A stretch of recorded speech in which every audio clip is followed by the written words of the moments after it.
당대의 고백대로 버린 돌 같은 인생을 하나님 나라의 모퉁이 돌로 만들어주신 주님을 찬양합니다.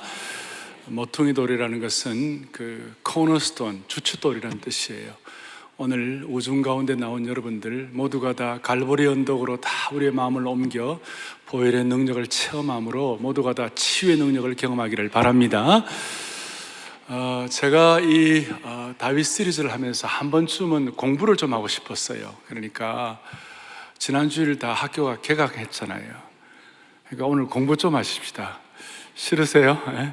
오늘은 제가 사실 교환도 좀 내드리고 이렇게 하려고 그랬는데 우리 영상도 있고 이러니까 오늘 말씀 차근차근 보면서 어떤 개인 오정현 목사가 얘기하는 그런 시간보다는 Let the Bible speak. 하나님이 말씀이 무엇을 내게 말씀하시나, 성경이 내게 뭘 말씀하시나, 그렇게 해서 하나님 주신 음성을 모두가 다 듣기를 소망합니다. 오늘 말씀의 제목은 어디로 가든지 이기게 하시니라는 이 제목은 그냥 제가 승리지상주의를 위하여 드리는 말씀이 아니고, 이 말씀은 오늘 6절과 14절에 나와 있죠. 다윗이 어디로 가든지 뭐하게 하시니라, 이기게 하시니라. 그렇게 해서 오늘 이 말씀을 통하여 저는 하나님이 예비하신 진정한 승리의 길에 여러분들을 초대하고 싶은 거예요. 그래서 오늘 이 자리를 나갈 때는 하나님이 준비하신 그 승리를 실현하고 체험하고 돌아가기를 바랍니다. 하나님은 다윗에게 항상 두 가지를 주셨어요. 몇 가지를 주셨다고요? 두 가지를 주셨어요. 한 가지는 앞에 7장 9절에 보니까 뭐라고 나와 있느냐, 이렇게 나와 있어요. 너가 가는 모든 곳에서 내가 너와 함께 있어, 그랬습니다. 다윗과 함께 하셨다. 이것은 다윗이 가진 큰 축복이었어요. 이것은 지나간 수천 년 동안에 하나님의 사람들에게 나타나는 공통적인 현상이에요. 저는 오늘 예배를 드리는 모든 성도들의 생애가 평생 주님과 함께 있는 생애가 되기를 바랍니다. 하나님의 임재를 체험하고 우리의 가장 큰 축복이에요. 오늘도 이 자리에 주님이 나와 함께 임재하신다. 축복이에요. 그런데 이게 옛날에는 됐는데 지금은 좀 안 되는 분들도 있어요. 메마른 분들도 있어요. 가장 대표적인 것이 삼손이에요. 삼손은 하나님이 함께 하셔가지고 그야말로 그 능력과 힘이 대단했어요. 근데 그냥 매너리즘에 빠져가지고 적당히 하다가 사사기 16장 20절에 보면 무슨 내용이 나오는가 하면 여호와께서 이미 자기를 떠나신 줄을 뭐예요? 깨닫지도 못했다 그랬어요. 이 영적인 둔감함, 이거 없어야 되는 거예요. 영적인 둔감함이 있을 때 승리는 사라지는 것이에요.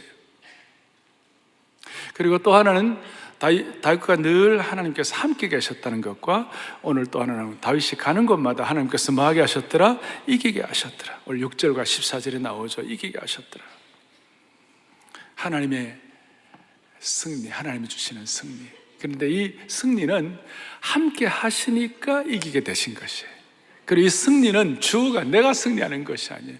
여러분, 지금 내가 승리해야 되고 내가 모든 걸 다 이겨내야 되고 내가 가정을 다 잘해야 되고 내가 모든 공동체에서 정말 잘해야 되고 다 그렇다면 우리가 감당 못할 거예요. 주어가 주님이신 것이에요.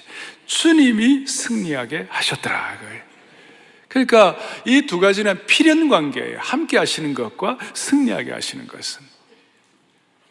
그래서 함께 하시는 것이 원인이라면 승리가 결과가 되는 것이에요. 우리 전생애 동안 같이 이렇게 쫙 펼쳐지기를 바라는 것입니다. 상처 많은, 지난주에 말씀한 대로 상처와 곡절과 수많은 좌절 가운데 우리의 남은 인생 어떻게 계속 승리할 수 있을 것인가. 그래서 첫 번째는 1번은 뭐냐면 다윗의 승리가 우리의 승리가 되게 하여 주십시오. 그러려면 다윗이 승리한 토대가 있는 것이에요. 그냥 다윗이 그냥 내가 승리하고 싶어 승리하고 다윗이 힘이 좋아서 승리하고 그런 것은 아니고 사무엘하 7장 16절을 다 같이 보겠습니다.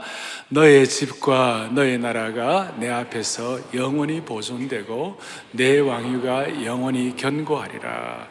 어떻게 보면 이 말씀은 다윗 생애, 다윗 시리즈 전체 요절이라고 말할 수 있는 구절 중에 하나예요. 너의 나라가 영원히 보존되고 너의 왕위가 영원히 견고하리라. 자, 이 말씀을 하나님께서 다윗에게 주시고 이것이 다윗의 승리의 원천 중에 하나인데, 여러분 이 말씀을 볼 때에 어떤 생각이 드세요? 저 말씀은 다윗이나 하는 거지. 나는 뭐 다윗하고 뭐 닮지도 않고 또 나는 여자고 말이지. 그런데 나하고 무슨 상관이 있나 이렇게 생각할지 모르는데 그건 아니라는 것이에요. 다윗의 승리는 다윗에게만 국한된 것이 아니라 이 승리는 오늘 다윗의 자손 예수 그리스도가 내 생애의 구세주인 걸 믿고 그리스도의 보혈의 능력과 갈보리 언덕의 은혜를 우리가 깨닫고 예수 그리스도를 구세주와 주님으로 고백하는 모든 주의 백성들에게 동일하게 부어주시는 축복이다, 이것이. 그러니까 이 사무엘하 7장 16절의 이 영광스러운 고백은 다윗 한 사람으로 끝나는 것이 아니라 시대적으로 또 장소적으로 그것으로 국한되는 것이 아니고 이것은 우주적인 것이요 세대와 세대를 계승하는 것이다. 자, 이것은 제 얘기가 아니고 사도행전 15장에 보니까 예루살렘 교회 수장 중에 한 분이었던 야고보 사도가 아니 다윗 시대 다윗의 은혜, 다윗의 언약, 다윗의 축복들은 우리 유대 민족만 받아 누려야 하는데 어떻게 이방 사람들이 구원을 받을 수 있나? 그렇게 막 해석이 되고 그것 때문에 이방 사람들이 구원받는 게 이런 거에 대해서 막 어려워질 때에 야고보 사도가 아모스 선지자가 고백한 그 선언을 이렇게 얘기하는 거예요. 사도행전 15장 16절 17절 보겠어요. 오늘 공부 좀 한다고 그랬죠? 자, 보겠습니다. 시작. 이후에 내가 돌아와서 다윗의 무너진 장막을 다시 지으며 또 그 허물어진 것을 다시 지어 일으키려. 17절. 이는 그 남은 사람들과 내 이름으로 일컬음을 받는 모든 이방인들로 주를 찾게 하려 함이라. 아멘. 이것은 어떤 다윗 한 사람, 유대민족 그 시대에만 국한되는 것이 아니고 국지적인 것이 아니고 이것은 오늘 이 말씀을 믿고 소망하고 성령의 감동으로 그렇구나, 저가 하나님이 내게 주신 음성이구나 딱 와닿으면 저와 여러분들의 것에 토대가 될 수 있다는 것이에요. 그러니까 사무엘하 7장 16절에 너의 나라가 영원하고 견고하게 보존되리라는 그 말씀이 오늘 이 순간 내게 주어지신 말씀이다. 아이고 목사님 그래도 아닌데요. 그렇게 여러분들 생각하지 마음을 닫지 말고 마음을 한번 열어보세요. 지금 시간. 여러분 이것이 우리를 어떻게 변화시키고 어떻게 새롭게 하시는 건지. 하나님의 말씀은 지금 살았고 운동력이 있는 것이에요. 지금 역사하시는 것이에요. 그렇게 해서 이 말씀이 그러니까 다윗의 승리가 내 승리가 될 수 있도록 이방에 있는 모든 족속들에게 그리고 하나님의 백성들에게 제가 다시 말씀드립니다. 하나님은 다윗이라는 한 사람에게 영원한 나라에 대해서 약속을 주셨지만 그것은 다윗에게만 주신 것이 아니라 다윗의 후손으로 오실 예수 그리스도를 통하여 구원받게 되는 모든 하나님의 백성들에게 주신 동일한 약속이다. 동일한 약속이다. 자, 이것을 여러분들이 토대로 하고 두 번째로는 다윗이 오늘 이기고 이기게 하셨다 하는 그 이기고 이기게 하신 현장, 그것은 바로 영원한 왕국의 예표예요. 오늘 본문을 여러분들이 봉독을 했습니다. 사무엘하 8장은 아주 다윗의 승리의 절정이에요. 어떻게 승리를 하게 하는지 구체적으로 자세하게 하나하나 나와 있어요. 또 공부하겠어요. 1절 이렇게 나와 있습니다. 뭐라고 나와 있습니까? 하나님께서 다윗에게 승리를 주시는데 8장 1절에 그 후에 다윗이 어떤 사람을 쳤어요? 블레셋 사람을 쳤어. 뭘 받았어요? 항복을 받았어요. 블레셋 사람에게는 항복을 받았어요. 그리고 2절에 또 다윗이 어디를 쳤어요? 모압을 쳤어요. 모압을 쳐가지고 그들로 땅에 엎드리게 하고 완전히 사람들을 완전히 정복하고 나중에 조공바치게 하고, 세 번째로는 또 어디를 쳤냐면 3절부터 쭉 6절 쭉 올라가면 다메섹 아람 수비대까지, 다메섹 아람까지 정복을 하는 것이. 그리고 11절부터 13절까지 쭉 보니까 13절 다윗이 소금 골짜기에서 에돔 사람 18,000명을 쳐 죽이고 14절에 에돔의 수비대를 뒀다. 남쪽에 에돔을 무찔렀어요. 그러니까 다윗의 승리는 적당한 승리가 아니라 블레셋은 서쪽이고 동쪽의 모압과 북쪽의 아람 다메섹과 남쪽의 에돔, 그러니까 동서남북을 총망라한 승리였어요. 예를 들어서 블레셋에서 승리한다 그랬을 때 이것은 단순한 승리가 아니에요. 지난주에 제가 얼핏 좀 말씀을 드렸는데요, 이 블레셋은 보통 민족이 아니에요. 블레셋의 연원을 따져 올라가 보면 위에 그리스 사람들, 옛날에 그 그리스는 최고의 문명을 자랑하던 곳이었어요. 그리스 사람들 가운데 정배되는 걸 통하여 이주하고 남쪽으로 이제 망명을 한 이런 사람들이 이스라엘 그쪽 지역으로 와가지고 평야지대, 또 해안지대, 서쪽의 평야와 해안지대, 제일 곡창지대, 정말 멋있는데 거기에다가 이 블레셋 사람들이 다 진을 치고 거기에다가 나라를 세우고 왕국을 건설하고 아주 강성했어요. 근데 여러분들 아시는 대로 다윗은 어디에다가 왕국을 세웠냐면 헤브론 지역, 그 산악 지역에 높이 올라가는 거예요. 성지에 가보면 여러분 다 아시는데 산악 지역, 헤브론 지역, 거기에 또 아주 열악한 그런 좀 척박한 곳이었어요. 척박하고 열악한 산악 지역에 있는 그 다윗이 남쪽에, 서쪽에 풍요롭고 해안지대의 모든 것들이 다 풍성한 그쪽 지역을 승리하고 이긴다, 이거 참 말이 잘 안 되는 것이. 그리고 그 북쪽에는 밭도 제대로 없어가지고 지금도 그대로 3000년 전에 밭들이 그대로 있는데요, 지금 여러분 산에 있는 논들이 있잖아요. 계단식 논 비슷하게 그런 밭이 좀 있고 거기에 겨우 뭐 올리브 나무나 좀 하고 또 이제 뭐 양들이나 키우는 그 정도예요. 근데 밑에 있는 평야지대에 있는 그 강국 왕국들에 대해서 이긴다는 거, 산악지대에 있는 힘 좀 이렇게 부족한 물자를 가지고, 여러분 산악지대에 물자가 많아요? 밑에 평야지대에 물자가 많아요? 산악은 척박한 곳이 아니에요. 그런데 그런 곳에서 완전히 블레셋을 이긴다, 대단한 일이었어요. 모압도 마찬가지고 동쪽 모압, 북쪽의 아람 다메섹, 남쪽 에돔까지 완전히 장악을 했어요. 여기에 대해서 이 항상 지금 사무엘아 이런 내용들은 시편과 연결을 시켜서 우리가 공부를 할 수 있고, 시편과 연결시켜서 우리가 말씀의 어떤 깨달음을 가질 수 있는데, 시편 60편 8절에 오면 다윗의 승리에 대해서 뭐라고 설명하나, 이렇게 설명하고 있어요. 보시겠어요? 자, 모압은 나의 뭐예요? 목욕탕이라고 그랬어요. 저 모압은 과거에 이스라엘 민족을 이렇게 오염시키고 타락한 문화라고 그랬는데 이걸 완전히 그냥 깨끗하게 정화시키겠다는 것입니다. 그 다음에 에돔에는 에돔 쪽을 향해 나는 뭘 던지리라? 신발을 던져. 신발 던진다는 것은 수하로 부린다, 그런 뜻이에요. 그 다음에 블레셋아 나로 말미암아 외치라. 블레셋아라는 겁니다. 블레셋을 향한 승리를 선포하는 것이에요. 아주 멋지게 표현했어요. 모압은 나의 목욕통이라. 에돔에게는 나의 신발을 던져 수하로 부린다. 블레셋을 향한 승리를 선포하는 것이 대단한 승리예요. 여러분, 이 승리는 그냥 있어진 승리가 아니에요. 하루아침에 된 승리가 아니에요. 이 승리에 관해서는 창세기 13장에 오면 하나님께서 어느 날 믿음의 조상 아브라함을 부르시고 아브라함을 향하여 동서남북을 바라보라게 하셨어요. 동서남북을 바라보게 하시니까 그걸 보니까 아브라함은 지금 이제 그야말로 헤브론 지역, 다윗이 성을 세웠던 그쪽 지역인데 거기서 이렇게 땅을 딛고, 뭐 그때는 땅도 별로 없었어요. 좀 이렇게 막벨라 굴 정도 좀 사는 아브라함 입장에서는 조금밖에 안 되는 그런 걸 했는데, 그런데 그게 말도 안 되는 동서남북을 바라보게 하시고, 지금 예루살렘 쪽에 높은 언덕인데 거기서 쫙 전체를 바라보게 하시고, 이게 전부 너 것이 된다. 창세기 13장에 했어요. 자, 너는 눈을 들어 뭐예요? 너 있는 곳에서, 그리고 지금 이 얘기는 누구에게 한 거예요? 아브라함, 믿음의 조상 아브라함에게 한 것이죠. 그리고 15절 보겠습니다. 보이는 땅을 내가 너와 내 자손에게 주겠다. 할렐루야 아닙니까?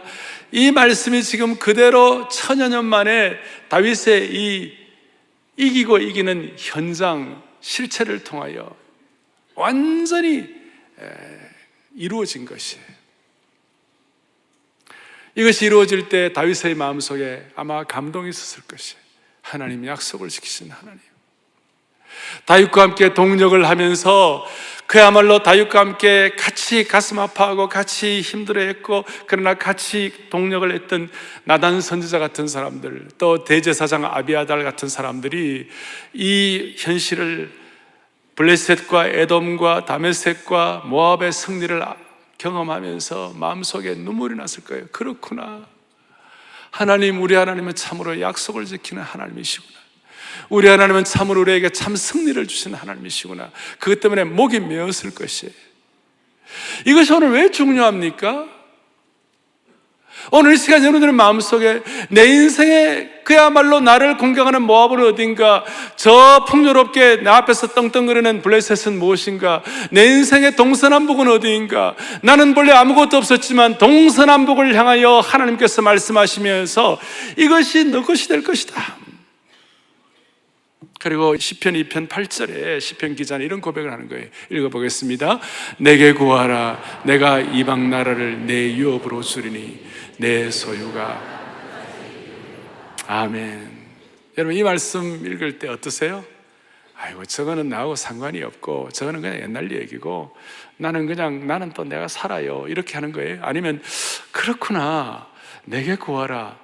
내가 이방 나라를 내 유업으로 주리니 내 소유가 땅끝까지 이르리로다. 어떤 한국의 기독교 실업인이 저거 읽고 은혜 봐주고 국제무역 만들어갖고 성공했다는 것이 아주 이해가 안 갑니까? 너에게 이방 나라를 너의 유업으로 주리니 너의 소유가 땅끝까지 이르리로다. 어떤 사람은 저 말씀을 그냥 지나가 버리고, 어떤 사람은 저것이 레마의 말씀으로 탁 쳐가지고 와가지고 내 소유가 땅끝까지 이르리로다. 그럴 때 어떤 사람들은 말도 안 되는 소리 하지 마세요, 뭐 이런 말도 할 수 있어요. 그런데 시편 2편 1절에 앞에 이런 내용이 나와요. 어찌하여 이방 나라들이 분노하여 민족이 헛된 일을 꾸미는가. 그랬을 때 4절, 하나님께서 하늘에 계신 이가 웃으시며 주께서 그들을 비웃으시리로다. 여러분, 이런 모든 내용들은 진정한 영적 승리의 현장에서 하나님이 주시는 음성인 줄 믿으셔야 되시는 것이.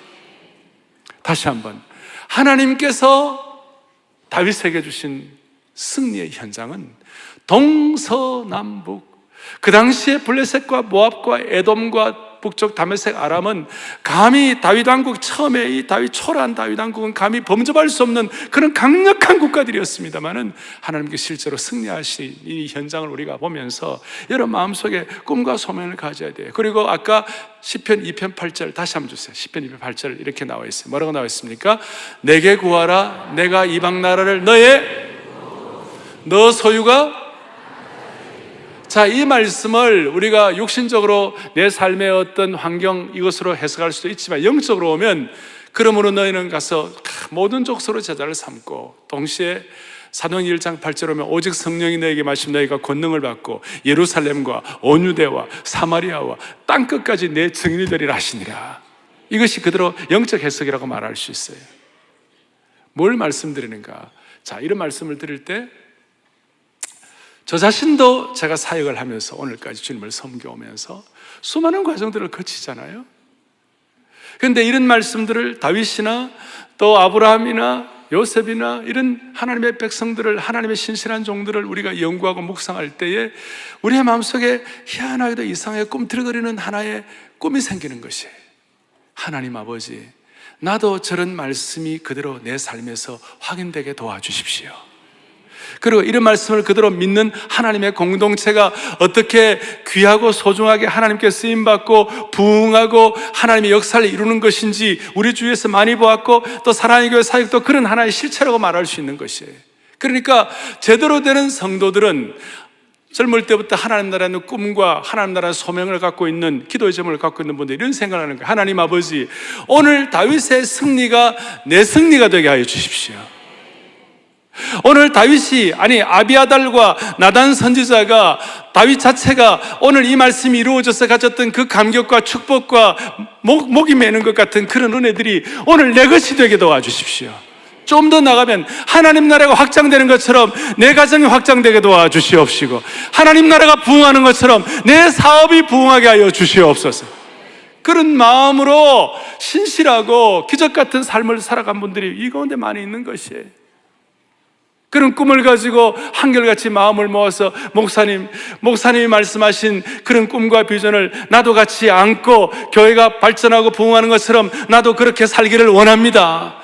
그런 소원을 그대로 갖고 집중할 때 하나님께서 그 겸손함과 그 열망과 그 집중력을 주님께서 붙잡아 주시는 것이에요. 과거에 그랬는데 지금은 안 그런 분이 있다면 지금 회복하기를 바라는 것이, 그것이 우리에게 주시는 주님의 음성인 것이에요.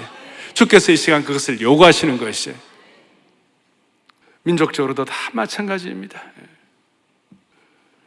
세 번째로는 지금 오늘 다윗의 이기고 이긴 삶의 현장을 통하여 우리가 깨닫는 것이 있고요. 세 번째로는 그렇다면 내 삶의 현실에서 이기고 이긴다는 것의 개인적인 의미가 무엇일까? 이기고 이긴다는 걸 제가 처음 말씀한 대로 승리주의로 오해하면 안 되는 거예요. 무슨 이걸 만사형통이다 그렇게 오해하면 안 되는 거예요. 우리 주변을 둘러보면 예수님 잘 믿어도 병 때문에 고통한 분이 있고, 예수님 잘 믿어도 경제적으로 고통하는 분이 있고, 예수님 잘 믿어도 자녀들 때문에 힘들어하는 분들이 있고, 사업이 어렵고 고통스러워하는 분들이 있어요. 예수 잘 믿어도 세상 사람들이 보기에는 일이 풀리지 않는 것처럼 보일 수가 있어요. 그런데 오늘 다윗이 다윗의 이기고 이긴다는 것이 잘 힘든 상황 가운데서 이것이 어떻게 해석되어야 되는 것이에요? 개인적인 의미는 이것이에요.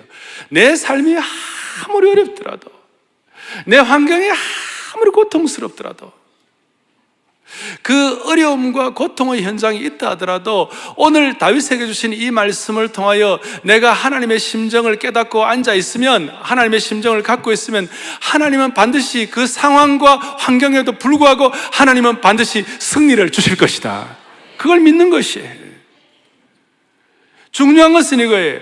다윗처럼 하나님의 마음에 합한 자는 3000년 전이나 지금이나 시공을 뛰어넘어가지고 그곳이 어떤 상황이든지 어떤 환경이든지 그곳에서 하나님의 나라가 세워지고 하나님의 통치가 시작되기를 소원하는 마음을 갖고 있을 때 하나님이 승리를 주시는 것이에요. 그러므로 내가 병으로 고통할 때도, 사업이 어려울 때도, 자녀들과의 관계가 힘들 때에도, 부부관계가 힘들 때에도 내가 다윗처럼 하나님의 마음에 합한 자가 되기만 하면, 하나님의 심정을 깨닫기만 하면, 하나님의 통치가 이루어지기만 하면 어떤 상황에서도 하나님이 승리하게 하실 것이다.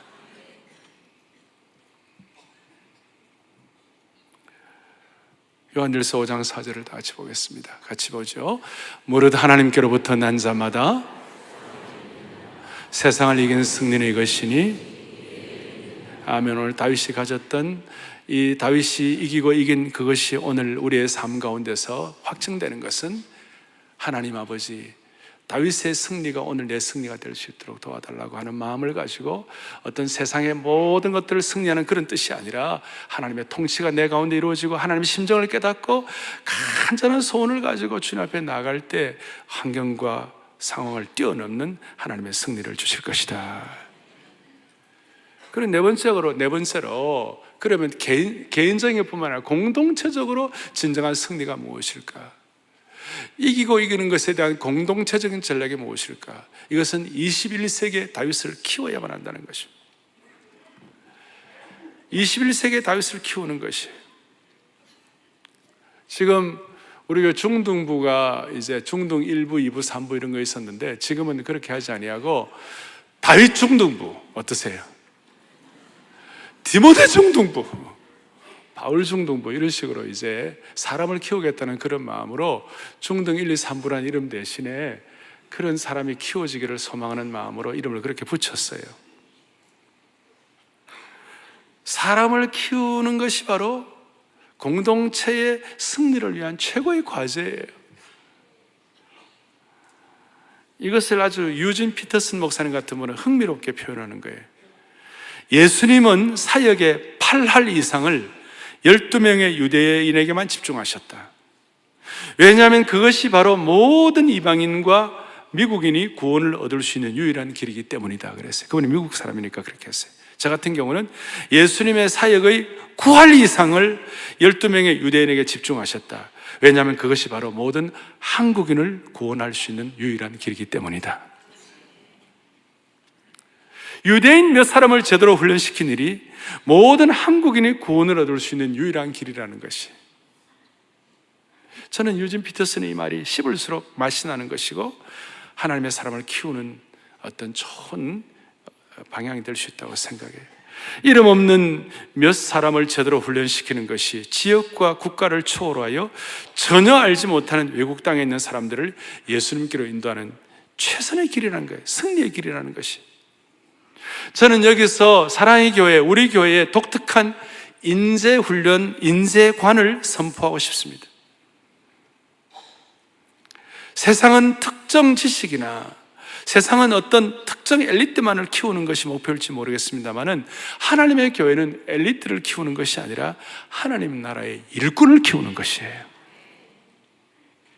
어떤 특정한 지적 능력이나 어떤 특정한 수준의 사람을 세상 사람들은 찾지만 교회는 기독교적인 영성과 성품을 갖고 기독교적인 가치관과 실천력을 갖는 사람을 찾는 것이에요. 글로벌 인재, 늘 말씀한 대로 영성과 겸손과 실력을 갖춘 인재를 저희들은 원하는 것이, 이것은 벼락치기가 안 되는 것이에요. 하나님 나라의 영원한 승리를 위한 인물들을 어릴 때부터 감당하고 키우는 것이. 제가 지난 여러 시간 동안 세대 계승을 위하여 지금까지 사랑의 교회를 섬기면서 지속적으로 열정적으로 끊임없이 말씀드린 것이 있어요. 이 정도 말씀드리면 많은 분들이 짐작하실 거예요. 처음에는 제가 3대가 함께하는 토요비전 새벽 예배를 강조했고, 수년 전부터는 4대가 함께하는 토요비전 새벽 예배를 제가 강단에 설 때마다 자주 말씀을 드렸어요. 제가 이렇게 4대가 함께하는 토요비전 새벽 예배를 귀가 닳도록 말씀드린 이유가 무엇이에요? 다른 것이 아니에요. 신앙의 세대 계승이에요. 복음적 인재 양성이에요. 요즘은 제가 또 토요비전 새벽 예배하면서 말씀 암송을 얘기하는, 말씀 암송을 강조하고 말씀 암송을 하고 있어요. 진정한 승리의 길이 뭔가? 오늘 이 시대에, 오늘 이 21세기의 AI 시대, 인공지능 시대, VR, 가상현실 시대, 그리고 수많은 이런 지금 SNS 이런 시대 가운데서, 이런 시대가, 새로운 가상현실 시대가 도래했는데, 이런 시대 가운데서 우리가 어떻게 하면 승리할 수 있을 것인가? 우리 아이들과 함께 어떻게 하면 승리할 수 있을 것인가? 사랑하는 교우들이여, 100여 년 전에 한국 선교가 들어왔을 때 19세기 말까지는 소수의 양반층을 제외한 대다수의 백성들은 글을 읽지 못했어요. 제가 지금 성경 암송, 하나님 말씀 얘기하면서 드리는 얘기예요. 그 당시에는 글을 읽지 못했어요. 그런데 성경이 들어오니까, 한국은 선교사보다도 성경이 먼저 들어오니까 학교에서 성경이 대대적으로 보급되기 시작하면서 소위 천민들, 기생들까지도 글을 깨우치기 시작하고, 그 글 깨우치는 핵심이 하나님 말씀 깨닫는 것이었어요. 그렇습니다. 100여 년 전에 교회가 사람들의 문명을 깨우쳐 눈을 열었던 것처럼 말씀을 통하여 하나님의 키움으로 말미암아 문명 깨우친 것처럼 오늘 한국 교회가 다시 한번 이 시대 앞에 일을 해야만 하는 것이에요. 무슨 말이냐면, 이 시대는 눈을 뜨고 다 압니다만 지금은 영적 문명의 시대예요. 현실을 돌아보세요. 모두가 다 인공지능, 가상현실, 특별히 이 인터넷 SNS 시대에 아이들이 하루 종일, 청소년들은 사이버 세계에서 하루 종일 살고 있어요.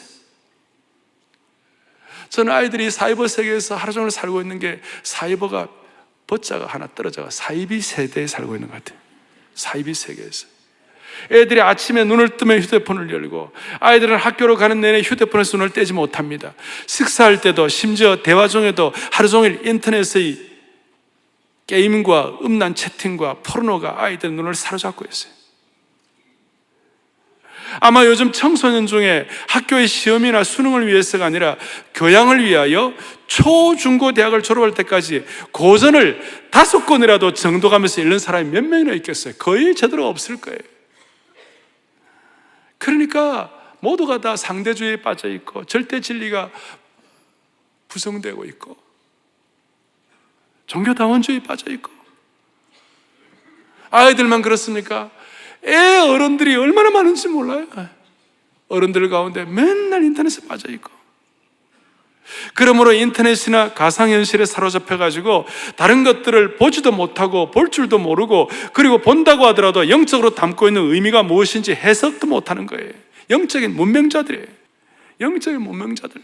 마태복음 13장 13절에 예수님이 이렇게 말씀하셨어요. 같이 보죠. 그러므로 내가 그들에게 비유로 말하는 것은 그들이 뭐예요? 들어도 뭐하지? 자, 보아도 뭐하지 못한다고요? 보지 못하고. 들어도 뭐하지 못한다고요? 듣지 못하고. 기가 막힌 현실이에요. 영적인 문명자들이에요. 이 영적인 문명자들은 승리가 아니라 사탄의 먹잇감들이에요. 판패하는 것이에요. 영적인 문명자들을 승리하게 하는 길은 다른 것이 없어요. 성경 오면 승리하는 것은 딱 승리의 검, 공격무기는 딱 하나예요. 나머지는 다 이렇게 방어무기예요. 구원의 투구, 진리의 허리띠, 의의 흉배 이런 것들이 다 방어무기인데 한 가지예요. 하나님의 말씀과 성령의 검, 성령 암송이에요.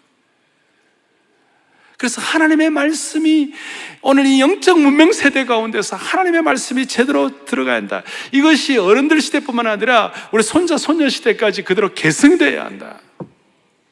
그래야 이것이 참 우리의 승리의 현상을 공동체적으로 경험할 수가 있다. 할렐루야. 어제까지 저희가 축복비상 또 사명비상, 은사비상 그렇게 해서 2주 동안 저희들이 온 교회에 잔치를 했어요. 그래서 제가 이 잔치 앞부분이 너무 좀 마음에 와 닿았어요. 오늘 영상을 좀 준비를 했는데, 그래서 오늘 교회가 진정한 승리의 현장인 것, 공동체가 축복의 현장인 것, 그리고 눈에 보이지 않는 교인, 무형교인, 우리 자신도 다윗처럼 그렇게 될 수 있다는 거, 이런 상황을 해가지고 조금 이렇게 설교 이 시간이 좀 이렇게 흐트러지면 안 되겠지만 그래도 좀 연결되는 것 같기 때문에 제가 영상을 준비했어요. 보시겠어요? 자, 영상 보시겠어요?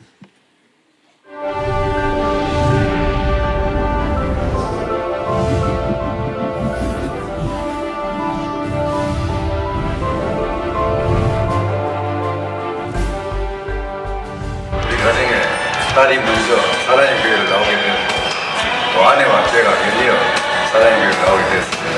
우리 부부가 순장 사회로 나오고 있고 딸도 순장으로 섬기고 있습니다. 우리 손녀 순장이 되어서 세대 계승의 주인공이 되기를 기대하고 있습니다. 너희가 내 안에 거하고 내 말이 너희 안에 거하면 무엇이든지 원하는 대로 구하라. 그리하면 이루리라.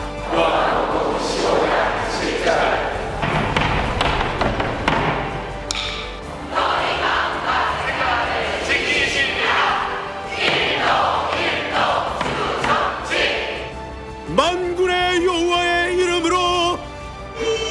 믿음의 사대가 함께하는 사랑의 교회는 하나님의 생명샘 같은 말씀 암송을 통해 새로운 삶의 중심이 되신 그리스도가 가득하게 자리하기 시작했습니다. 말씀의 언약궤를 가까이 하는 영가족 모두에게 오베데돔의 축복과 은혜가 가득합니다.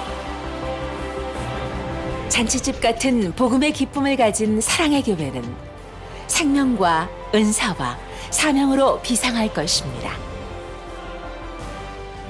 생명 비상은 그리스도의 피로 물든 복음의 능력이 비상하는 것입니다.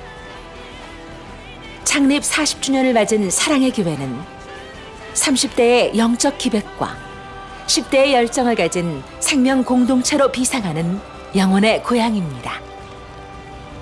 그렇게 우리 영가족은 오직 하나님 한 분만을 기뻐하며 하나님께만 영광 돌리는 삶을 실천하고 있습니다. 아니, 사람이 떡으로만 살 것이 아니요 하나님의 입으로부터 나온 모든 말씀으로 살 것을 하였느니라. 마태복음 4장 4절 말씀. 아멘. 어린아이에서 포에버에 이르는 모든 영가족의 은사가 총동원되고 다음 세대에게 고귀한 신앙 유산을 계승하는 거룩한 비전 공동체로서의 영적 기쁨을 이어갈 것입니다. 하나님께서 각 성도에게 부어주신 은사를 통해 마른 뼈가 살아나고 기쁨의 춤을 추는 거대한 복음의 물결이 일어나고 있습니다. 단 한 사람도 예외 없이 비상하는 모든 성도들의 은사를 통해 우리는 기쁨의 파도를 함께 맞게 될 것입니다.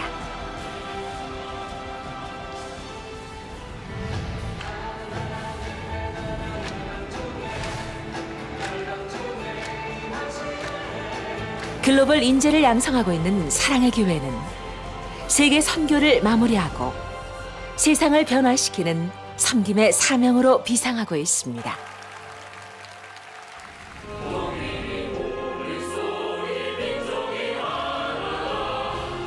우리는 복음적 평화 통일을 소망하며 부름받은 소명자로 새로운 시대를 향해 달려가고 있습니다. 사랑의 교회는 새로운 40년의 사역을 시작하며 기쁨의 잔치를 열어가고 있습니다.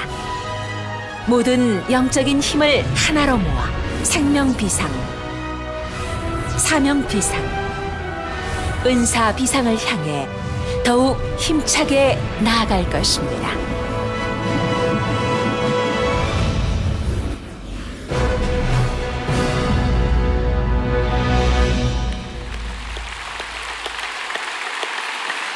감사합니다. 감사합니다. 앞에 선주가 순장되기를 원한다는 그 할아버지의 심정이 바로 다윗의 심정인 줄로 믿습니다. 우리가 이런 세대 계승돼야 되고, 그리고 사실은 지금 주일학교가 다른 어떤 시대보다도 지금 더 소중한 시대가 됐어요. 영적 문명의 이 시대 가운데 우리는 제대로 하나님의 사람들을 세워야만 할 것이에요. 과거에 우리나라는 식목일이 있었어요. 식목일에 가고 황폐한 산에다가 나무를 심었어요. 그러나 어느 10년, 20년, 30년 지나니까 쑥쑥 자란 것이 한국교회가 시대적 승리를 위하여 이 일을 기어코 감당해야만 할 것입니다. 한 가지 주의만 우리가 좀 주의해야 할 것만 정리하고 말씀을 이제 정리하려고 하는데, 핵심은 이것입니다. 이 승리가 계속 이어지지가 못했어요. 소위 무너진 다윗의 장막이 되었어요. 그것이 바벨론 포로 시대에 제일 정확하게 드러났습니다. 바벨론 포로 시대 때는 다윗의 장막이 무너졌고 이스라엘 민족이 패배를 했습니다. 어떻게 보면 그것은 하나님께서 다시 세우고자 하시는 하나님의 사랑의 채찍이요 경계였습니다. 그 바벨론 포로 시대 때 사람들이 갖고 있던 4가지 약점이 있었어요. 그걸 극복하면 우리는 또 승리할 것입니다. 첫째는 패배주의였어요. 세속화였고 패배주의였어요. 바벨론의 부패한 문화에 물들어가지고 어떻게 할 수가 없어요. 그리고 그 당시에 신앙계승의 부재였어요. 신앙계승의 부재였어요. 그러니까 20세기 후반 전까지만 하더라도 세대 차이란 말이 본래, 제너레이션 갭이란 말이 본래 없었어요. 그런데 세상적으로 워낙 이렇게 세속한 문화가 발달되다 보니까 이 세대 차이란 말이 생기기 시작했어요. 근데 진짜 복음 안에서 신앙의 가정에서는 여러분 세대 차이가 없는 줄을 믿습니다. 세대 차이라는 말이 신앙 안에서 있을 수가 없어요. 세대 차이가 극복돼야 되는 것이고, 나머지는 또 패배주의 혹은 상실감들, 사명도 소명도 은사도 상실한 바벨론 포로 시대였어요. 그런데 그 무너진 장막을 다시 회복하라, 다시 승리를 회복하라. 그 무너진 장막을 보고 가장 가슴 아리를 했던 사람이 느헤미야였어요. 느헤미야는 여기에 대한 소명을 가지고 52일 만에 무너진 성벽과 장벽을 세웠어요. 그걸 세우는데 느헤미야가 가졌던 6대 원칙이 있었어요. 오늘 이것이 제가 탁탁탁 얘기를 하지만 마음속에 와닿는 것이 있어야 될 거예요. 첫째는 확실한 자기 진단이었어요. 내 현실을 정확히 진단했어요. 뭐가 문제인지. 그리고 둘째는 그 진단을 하고 자기들의 잘못을 깨닫고 회개했어요. 그리고 세 번째는 회개뿐만 아니라 철저한 전략을 세웠어요. 네 번째로는 함께 일할 사람들을 찾고 세웠어요. 동력자를 찾았어요. 다섯 번째는 영적인 견고함과 뚝심으로 어떤 방해에도 이겨나갔어요. 영적인 견고함은 뭐로요? 뚝심으로. 그래서 저 뚝심이 들불처럼 일어난 거예요. 그리고 여섯 번째는 하나님의 승리를 감사하고 잔치했어요. 모든 승리의 패턴은 동일할 것입니다. 현실 진단부터 마지막 하나님께 대한 감사 잔치까지 동일할 것입니다. 오늘 제가 사무엘하 8장과 시편 2편과 시편 60편의 말씀을 여러분들에게 드렸고, 우리 교회 여러 가지 사역들을 같이 나누었습니다. 오늘 여러분들을 초대합니다. 이 초대에 같이 응답하는 축복이 있기를 바랍니다. 누구만 하는 것이 아니에요. 제가 이사야 55장 말씀드렸죠. 너희는 나오라. 55장 1절, 너희는 나오라. 목마른 자도 오라. 물로 돈 없는 자도 오라. 너희는 와서 사 먹되 돈 없이 값없이 포도주와 젖을 사라. 이거 누구든지 다 알아요. 복음에 대한 초대요, 생명에 대한 초대요, 하나님의 은혜에 대한 초대요. 그런데 사실은 3절이에요 3절 시작. 너희는 귀를 기울이고 내게 나와 들으라. 그리하면 내가 너희를 위하여 영원한 언약을 맺으리니 곧 다윗에게 허락한 확실한 은혜니라. 다시 한번, 우리가 영원히 살아야 되는데 이것이 곧 다윗에게 허락한 확실한 뭐예요? 은혜니라. 다윗에게 허락한 확실한 은혜가 뭡니까? 오늘 사무엘하 8장에서 동서남북을 승리한 아브라함에게 그때는 뭐 이런 조그만한 구름 조각 같은 것이 다윗에게 확보된 거예요. 이 확실한 은혜의 주인공이 되시기를 주님의 이름으로 축원합니다. 가슴에 손을 얹겠습니다. 가슴에 손을 얹겠습니다. 하나님 아버지, 감사합니다. 주어진 시간, 한정된 시간에 우리가 이 예배를 드리면서 시공의 제한을 받고 있지만, 그러나 말씀의 능력은 제한이 없는 줄을 믿습니다. 어린아이처럼 순수한 마음으로 이 말씀을 그대로 받아들여 어떤 상황, 어떤 환경에서도 다윗의 심정으로 하나님의 통치를 믿으며 승리하는 온 교회 성도들로 삼아 주시옵소서. 우리의 삶의 동서남북이 다윗의 승리의 재현과 새로운 실현의 현장이 될 수 있도록 은혜 위에 은혜를 덧입혀 주옵소서. 우리 주 예수 그리스도를 받들어 간절히 기도 올리옵나이다. 아멘.